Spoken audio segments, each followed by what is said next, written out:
Hey there, this is Calvin Baker with Mini Pots, and I have Insurgent Earth by Patrick Todoroff, a flip through. You will know Patrick Todoroff from his Zona Alpha, and which I need to review at some point. But this is his, as it says here, Insurgent Earth, resist or die. The war for our planet is over. We lost. You watched their ships burn our skies, saw their war machines stride down our streets, stared in horror as our cities were devastated and strange structures grew out of the rubble. For the last few weeks, you've run from their patrols, scrounged through empty houses, slept in cars, and managed to stay out of the relocation camps. But you're sick of hiding and living on scraps. It's time to fight back. So this is a sort of love letter to all those alien occupation movies that we have known and loved and watched, going back to the War of the Worlds. And as it says here, Independence Day, Battle LA, Falling Skies, Captive State, and Colony. And I'm sure there are many more that I can't think of right at this moment that he hasn't listed.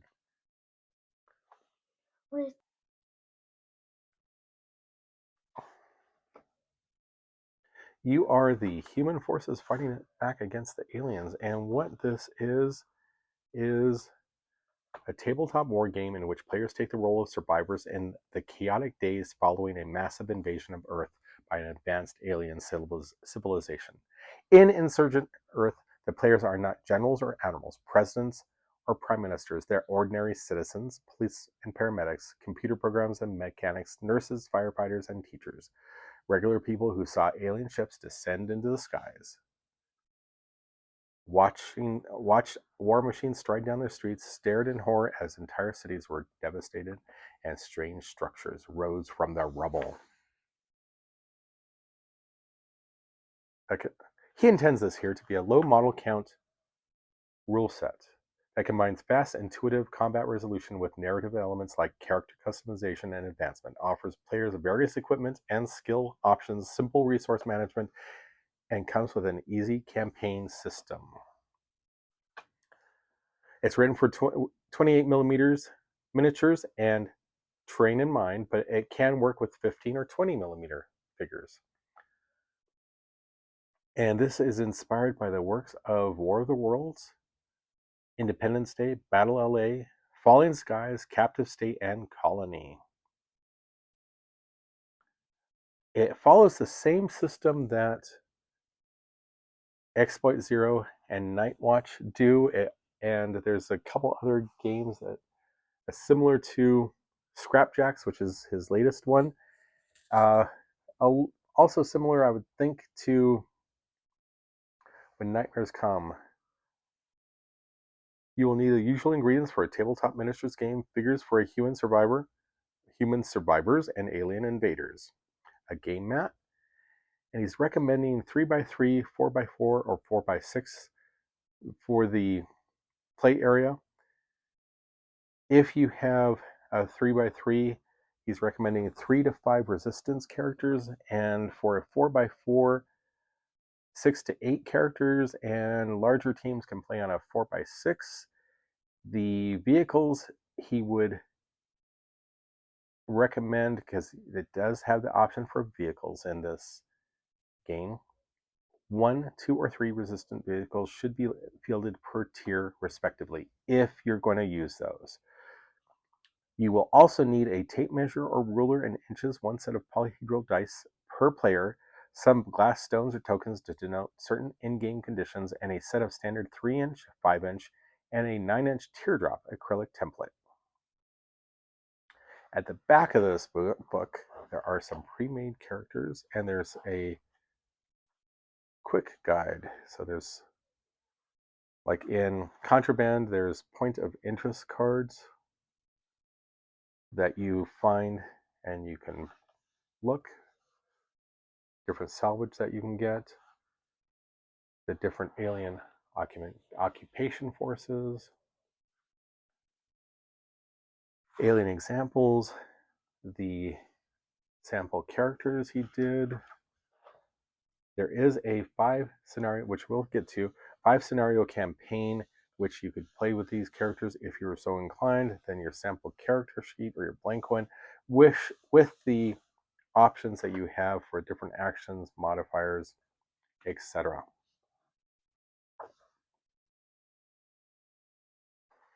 He goes over the basic outline of the book, where you will have brief overview of the game, details of the resistance,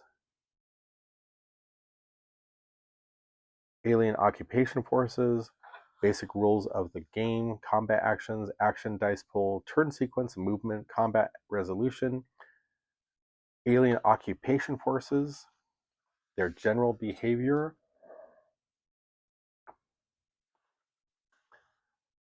occupied zones, these are your play areas which you'll be exploring, the global resistance network, which is a sort of unified force that for this game that you're playing, you can name it whatever you want, where you will get resources from, but you will also have to donate resources to them to contribute to the global combat effort, much like in Falling Skies, I believe, if I remember that movie correctly. There's a 5-part mini campaign or campaign, basic advice, suggestions, and then what I just showed you, quick reference sheets, blank character sheets, printable point of interest cards, and for the card method salvage option.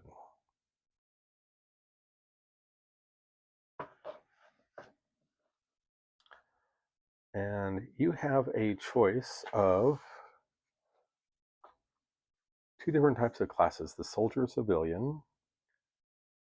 A soldier is better at combat, where a civilian excels at support. After selecting their class, each starting character will select one common ability, one class appropriate skill, a primary ranged weapon, and some form of body armor. That is default. That's what you get.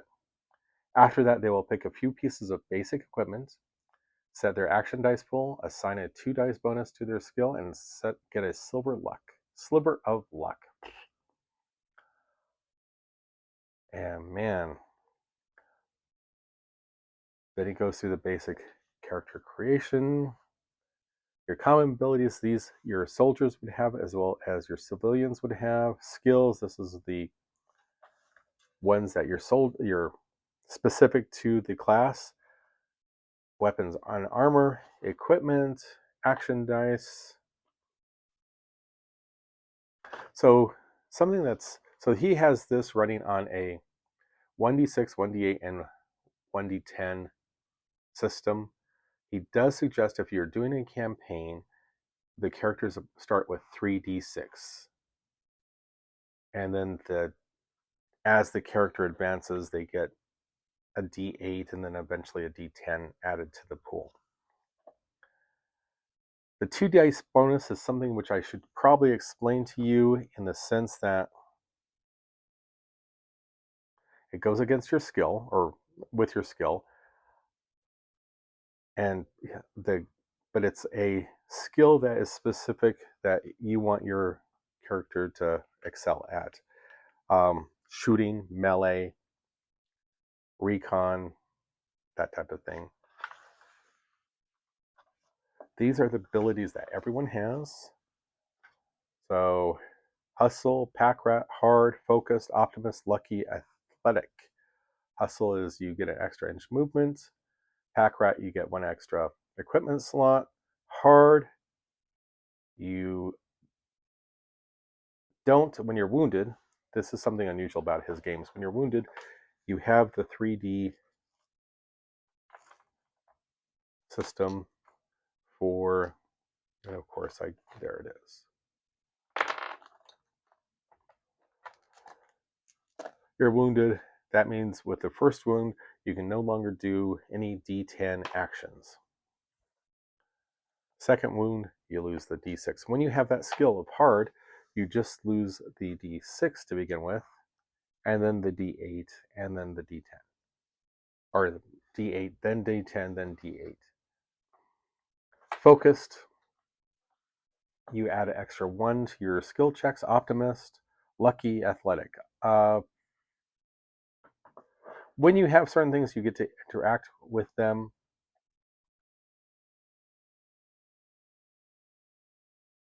Where you would add your interact would be 4 plus, and this is your morale related will rolls. And this is your luck points. You get 2 re-rolls per game. You have to take the second result. You don't get to choose. Athletic, and actually, I say that, I don't know if it's specified in the game. It just depends. That if I remember correct from some of his other games, that's the way he usually works it, is, and most other games I play. Athletic, you get to add 2 inches to thrown weapon range. Suffers no movement penalty when traversing through difficult terrain, over obstacles, or climbing sheer surfaces. Tactical skills, this would be your soldier class. Marksman, knife-handed, support weapon expert, CLS training, which is graduate of a combat lifesaver or paramedic course. You can carry 2 medkits per equipment slot and can convert any scrounged medical supplies to a medkit during a game on a successful 4 plus interact roll. You need 2 of the medical supplies and you can create 1. Grenadier, +2 to ranged attacks with RPGs and grenade launchers. They also get booby traps, dodge, defend, and command. I think a lot of those are self-explanatory. Then we have your technical skills. This is your average civilians. We have engineer, med school, chemist, sneak, scrounger, brawler, and a life coach. That one's a little bit, your character is an inspiration, full of positive reinforcement and affirmation wherever they go. You can re-roll your own skill checks 1 time per activation. You must abide by the results of the second roll, and you automatically grant a +1 to any and all skill checks made by friendly models that are within 12 inches. And you can also use that when you have concentrated fire. Basic weapons, and he doesn't go into the specifics of each of the weapons, but he has them here. Unarmed, melee, non-ranged weapon, thrown weapons, and he gives some examples of them: pistols, SMGs, shotguns.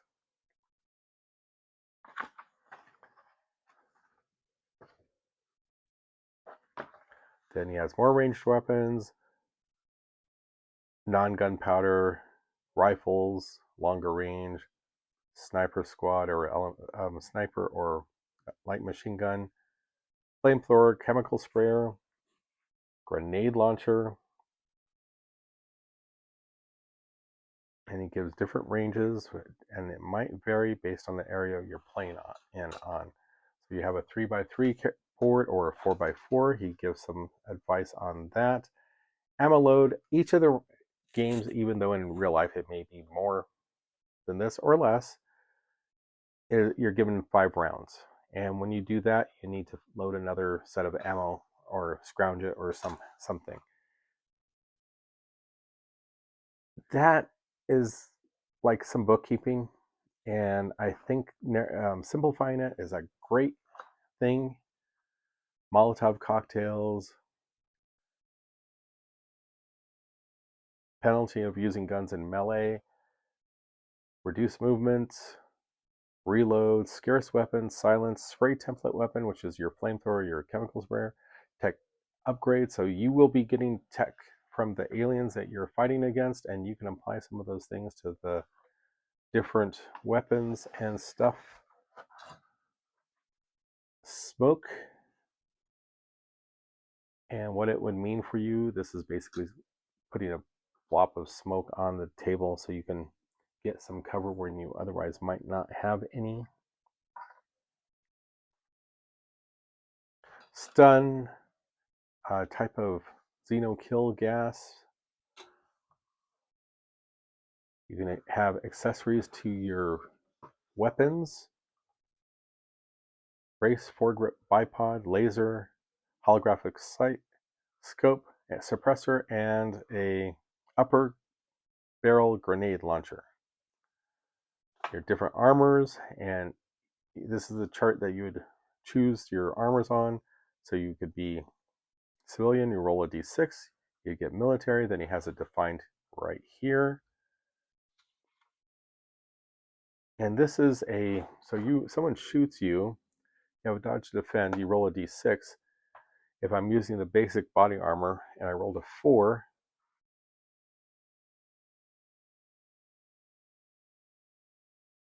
if I was civilian, it would be 4 plus. So yeah, I made it, unless there was some sort of subtractions from that for the offense weapons.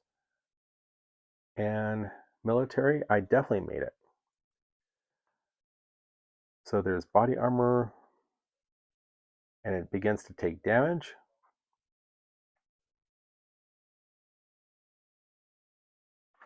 That's a sort of ablative. Then you have to have armor patches.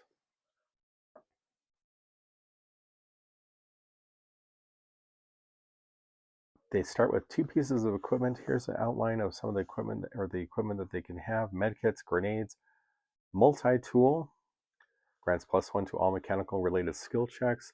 Crybaby, that's sort of your alarm system that you throw off and to get the aliens to go a certain direction. Your flashlight, that's obvious. Gas mask, comm set, armor patch, grape ape candy, that's sort of like a speed, +2 to movement. But you don't have the coordination, so it's -2 to interact and range attacks at the same term. Hot load ammo, sort of a overload, I guess, mode. And a signal jammer. That way your aliens cannot talk to each other. Or if you're playing versus, your opponent team wouldn't be able to talk to you. So critical carried items versus equipped, a backpack of holding. So if you get salvage, you carry it with you. You can carry as many as you can. You cannot do that with your equipment as much as you can. You cannot do that with your equipment. Alien Occupation Force. They have varying qualities and capabilities, alien traits, and xenotech. So, there's different case. Grunts get a free move and +1 action with a d6. Line case is standard trooper, members of a trained cloned assembly of Red Warrior class, occupying rank and file of the alien invasion force. Elite case, specialist, overlord, which is the supreme commander of the invading force. It's like we have these would be the line case, the higher something.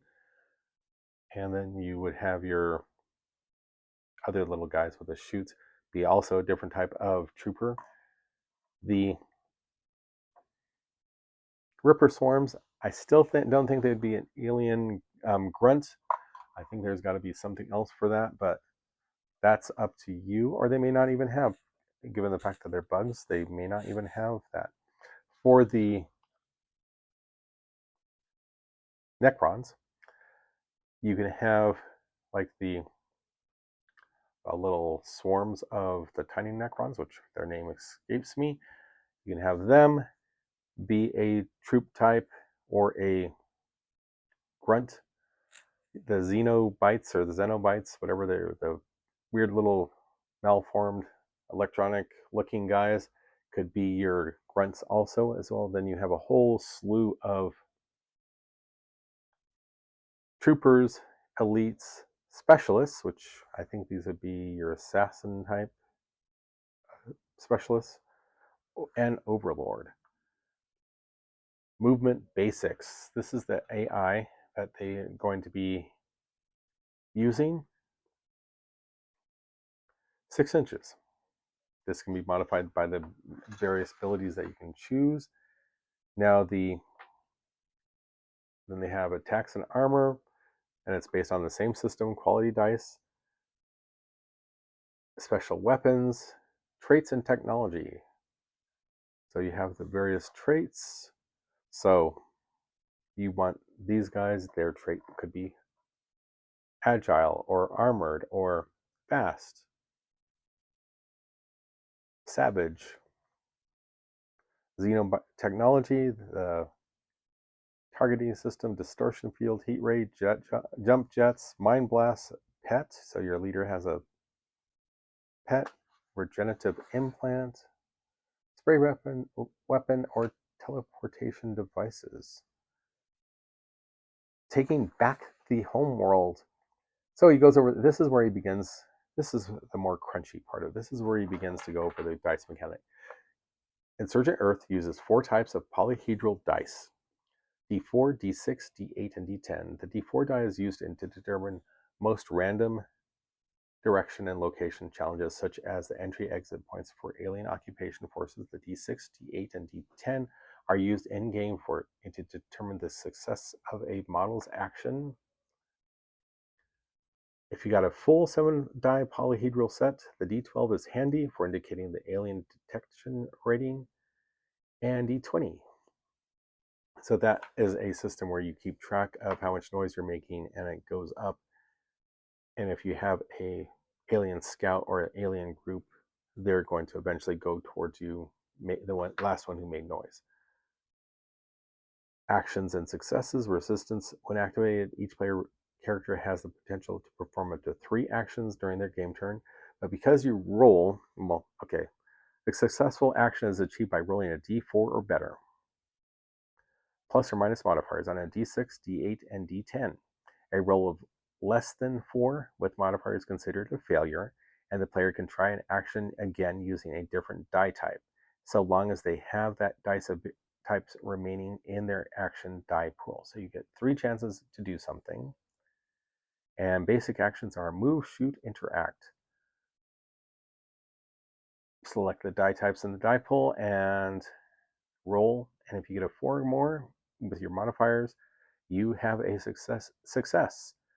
Diminishing possibilities. To represent the stress and diminishing possibilities of accomplishments, tasks in a tense combat situation, each die type can only be used once, with 1 chance with a D10, D8, and D6. That's it. Then it's on to the next person's turn, but he'll get there. Although special skills permit a resistance fighter to roll 2 of a given die type in certain circumstances, each die type can only be used once per a model's activation. In either case, once the character's action dice pool is depleted, they can no longer act that game turn. This means players must prioritize their intended actions and allocate whatever die type they feel gives them the best chance of success. Remember, die types do not have to be used in any particular order. So he defines the 2 dice bonus here. A majority of action rolls are attempted with a single die type. However, resistant member skills offer a better chance at succeeding at action association with that specialization. In those cases, the character can roll 2 dice of a particular type.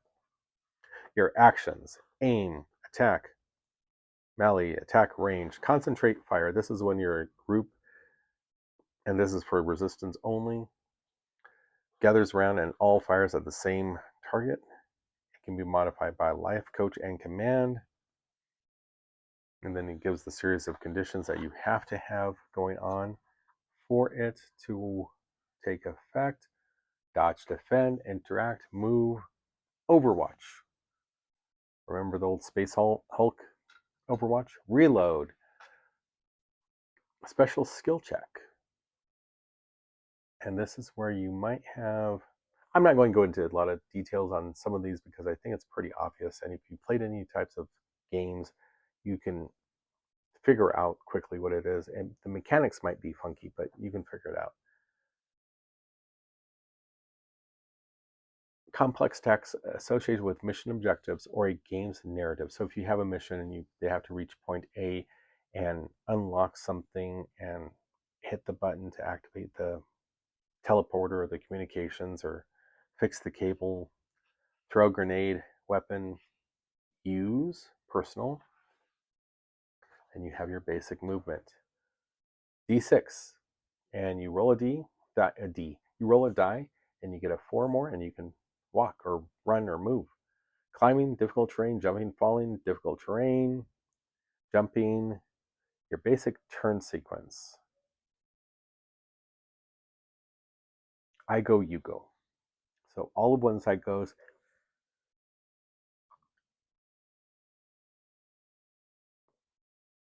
Is a solo cooperative game that uses the simple I go, you go turn sequence. All of one side goes, and then all of the other side goes. And then the turn's complete. A full game turn is divided into two phases: the resistance and the occupation phase. Terrain gives basic guidelines for size of boards and how much terrain to put on them. The combat short version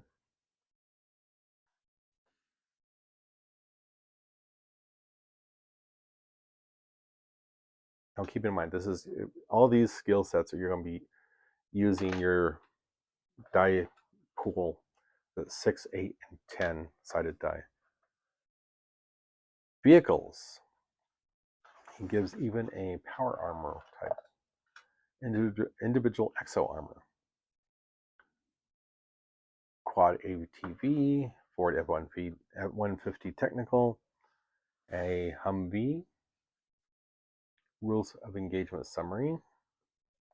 So if you weren't sure about how to work something, that he has these pages throughout the book where you can go and it's a summary. It doesn't drill down into the specifics, but it does enough of an overview instead of you getting bogged down in command and control of alien occupation forces. So this is your AI. There is a unit cohesion. D6 is 3 inches apart, D8 4, D10 5. So the smarter they are, they don't have to stand right on top of each other. Target priority. Keep in mind that aliens are going to be trying to kill you.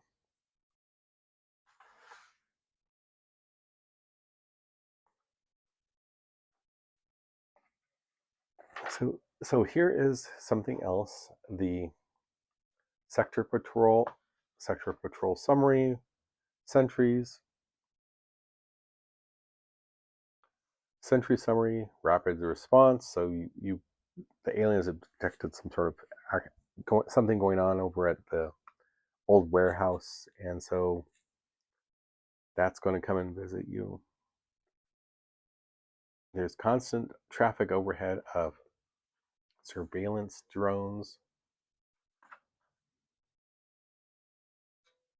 Different types of actions, again, are aliens.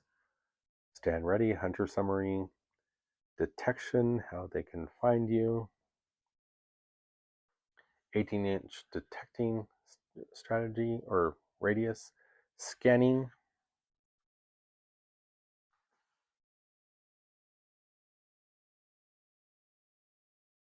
surveillance overflights. The second serious threat faced by resistance fighter is the invaders' aerial surveillance technology by drone or satellite. This threat is a separate from satellite, simple from detection by the on-ground troops. Simply put, the larger a crew remains in an occupied zone, the greater the likelihood they will be noticed by the invaders' surveillance tech.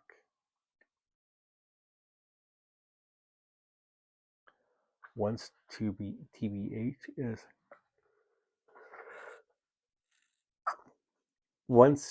is triggered, what you do, then your basic AI summary. This is where he defines the different zones. I think there's something similar in Zona Alpha, where each zone gives you a different type of level. So Zone 1, there's only one objective, the type of forces that'll be there, and if you happen to get a piece of salvage, where you will, the mechanics around it, or basic summary of the mechanics. There's also overflights starting turn 3. So it starts getting more and more intense with alien traffic. This is a sample. I think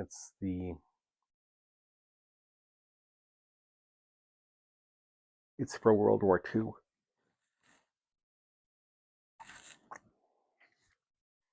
But took that sketch, modified it a little bit to make it his. I don't think there's any AI from what I recall. The book is published in 2022. AI was around, but it's not the same type of thing. Definition of points of interest and how you lay them out. Dice tables for the point of interest. Salvage table notes, components, food supplies, advanced equipment, xenotech, xenosmonstrosity, ambush, vermin, trap, alarm, type of terrain, point of interest, card, method.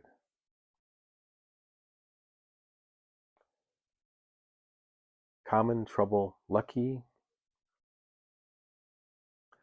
These three types of cards will be used to make an event deck for each mission. Again, the total number of cards in the event deck will be equal to the total number of POI locations on the table. When using this method, bear in mind that not all POI salvage, some generic and difficult POI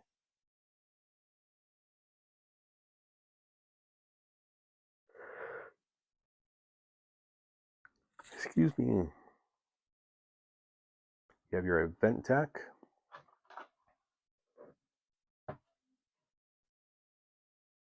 He goes over how to set that up. Scavenging enemy equipment, mission objectives, and you can also add your own to it to make it a little bit more personal or to you. Damage elimination, repair, retrieve. Then example of the play, long war.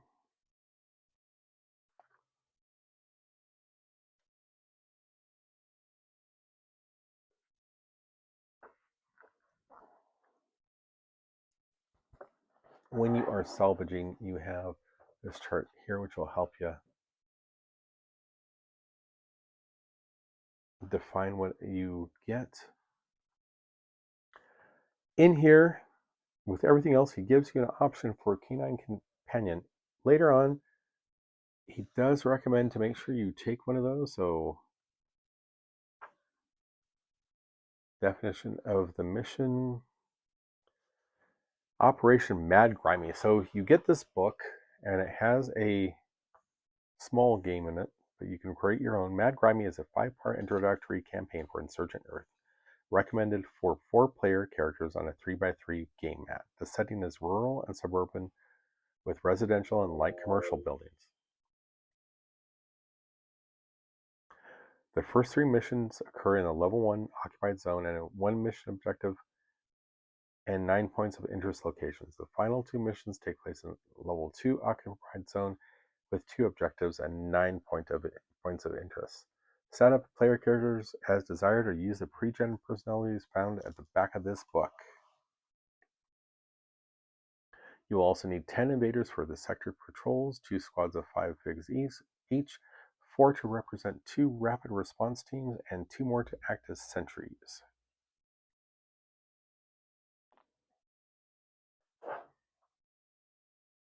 Shopping trip, sabotage. So this is the type he has over here when you are creating the missions that you're going to be going on. Mission objectives. The shopping trip to get supplies, locate the survivor, down aircraft or building has been sending out radio signals and there has to be someone there. Damage. So you're attacking the enemy operation. The alien forces eliminate, get rid of them. Repair, retrieve. And so this is carried through in this mini campaign. There's a rescue mission, body count where you're just trying to kill them.